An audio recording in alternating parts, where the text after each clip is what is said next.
Quelles sont les questions à préparer pour l'entretien d'embauche? Bonjour, je suis Robin Zuffré, conseiller en orientation. Et sur cette chaîne, je vous présente mes meilleurs conseils pour décrocher la place que vous mériteriez vraiment et trouver l'orientation qui vous correspond. Alors, quelles sont les questions qu'il faudrait préparer à l'avance pour un entretien d'embauche? Quelles sont les questions classiques? Alors, je vais vous les citer rapidement et très brièvement vous dire comment répondre parce que je vais faire une vidéo sur chacune de ces questions en particulier. Première question, parlez-moi de vous. Ça, c'est une question. Je vous donne les 6 questions. C'est parlez-moi de vous. Qu'est-ce qui vous intéresse dans cette entreprise? Donnez-moi 3 qualités, 3 défauts. Pourquoi on vous engagerez-vous et pas quelqu'un d'autre? Quelles sont vos prétentions salariales?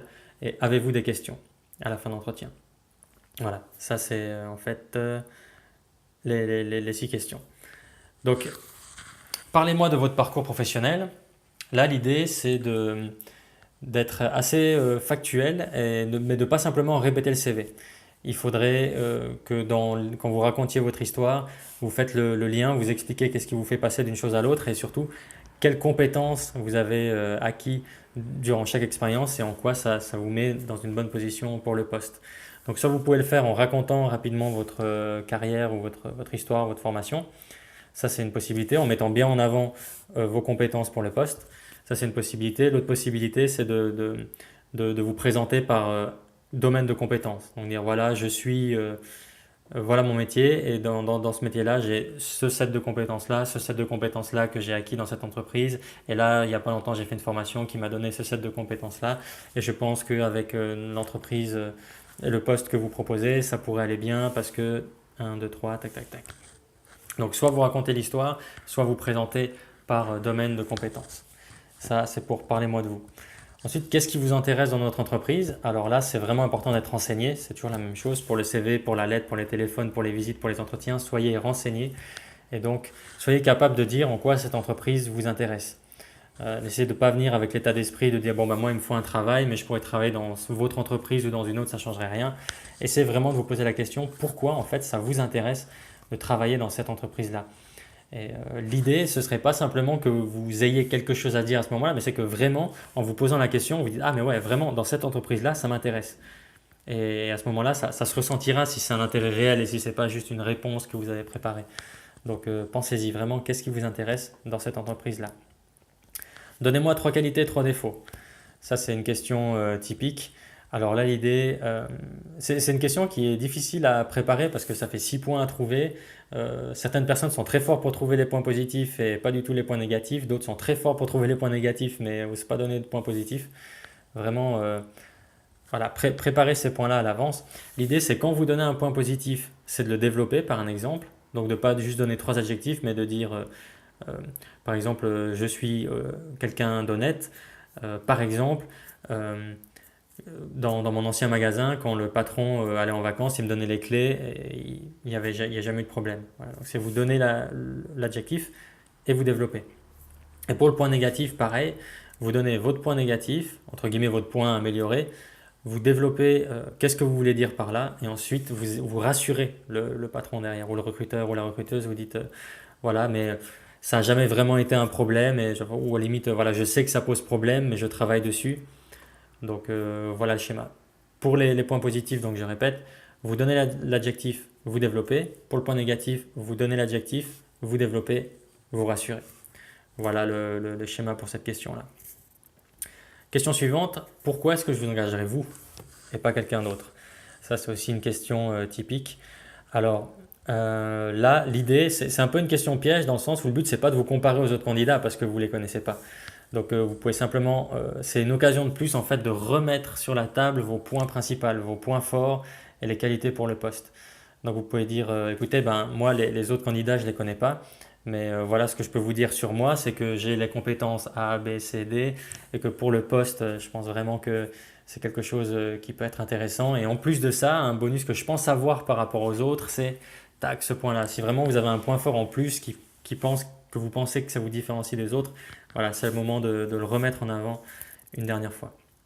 Donc voilà, le but c'est pas de vous comparer aux autres, de nouveau c'est une question en plus pour mettre en avant vos points forts. Question suivante, quelles sont vos prétentions salariales? Comment répondre à cette question? Alors là, de nouveau, c'est en étant préparé. Il faudrait que vous sachiez, essayez de vous renseigner un maximum sur qu'est-ce que vous pouvez demander à cette entreprise-là. Donc vous pouvez vous renseigner soit sur Internet avec les conventions collectives de travail, soit dans le réseau. Vous pouvez peut-être demander à certaines personnes combien vous pensez que cette entreprise-là peut payer pour ce poste-là.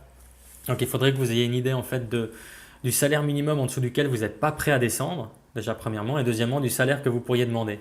Il faudrait que vous ayez une idée claire par rapport à ça. Moi, ce que je vous recommande, c'est quand on vous pose la question, de ne pas donner un chiffre direct, mais de retourner la question. De dire, ben, écoutez, qu'est-ce que vous proposez? Et ensuite, si le recruteur en face vous retourne la question, à ce moment-là, l'idée c'est de nouveau de ne pas donner un chiffre direct, parce que ce qui est dangereux si vous donnez un chiffre direct, c'est que le recruteur ensuite va essayer de le pousser un peu vers le bas. C'est plutôt de donner une fourchette. Donc, je vous conseillerais de prendre le salaire en dessous duquel, enfin le salaire que vous visez, vous le gonflez un peu de 5-10%, ça c'est le bas de la fourchette. Et ensuite, la fourchette supérieure, vous la mettez entre guillemets où vous voulez, tant que c'est pas indécent. Et voilà, vous donnez cette fourchette-là, et ensuite le jeu se jouera sûrement sur le bas de la fourchette. Voilà. Donc si je résume, quelle est votre prétention salariale? Vous retournez la question. Ah ben je sais pas, qu'est-ce que vous... Enfin, je voulais savoir qu'est-ce que vous proposez d'abord. Et si on vous retourne la question, prenez le salaire minimum, enfin celui que vous visez, je veux dire, vous le gonflez de 5-10% et vous donnez une fourchette. Voilà comment répondre à cette question-là. Et la dernière question, c'est justement, avez-vous des questions? C'est ce qui arrive à la fin de l'entretien, c'est que ben, le recruteur dise, bon, ben, moi j'en ai fini avec mes questions, est-ce que vous avez des questions? Et là, il y a pas mal de personnes qui sont surpris par cette question et qui du coup n'ont rien à dire, disent non, non, on a tout discuté, moi j'ai rien d'autre à ajouter. Et ça, c'est une erreur en fait, parce que cette question-là, en fait, c'est une occasion pour vous de montrer que vous êtes motivé, en plus, et de montrer que vous êtes renseigné, donc vous avez des questions spécifiques à poser sur l'entreprise. Donc vraiment, préparez des questions par rapport à ça. Le minimum, c'est-à-dire même si vous n'avez pas de questions, idéalement, essayez de trouver des questions, mais si vous n'avez pas de questions, demandez au moins quand est-ce que vous aurez une réponse. Voilà, parce que ce serait bête de quitter l'entretien sans savoir quand est-ce que l'entreprise va vous recontacter.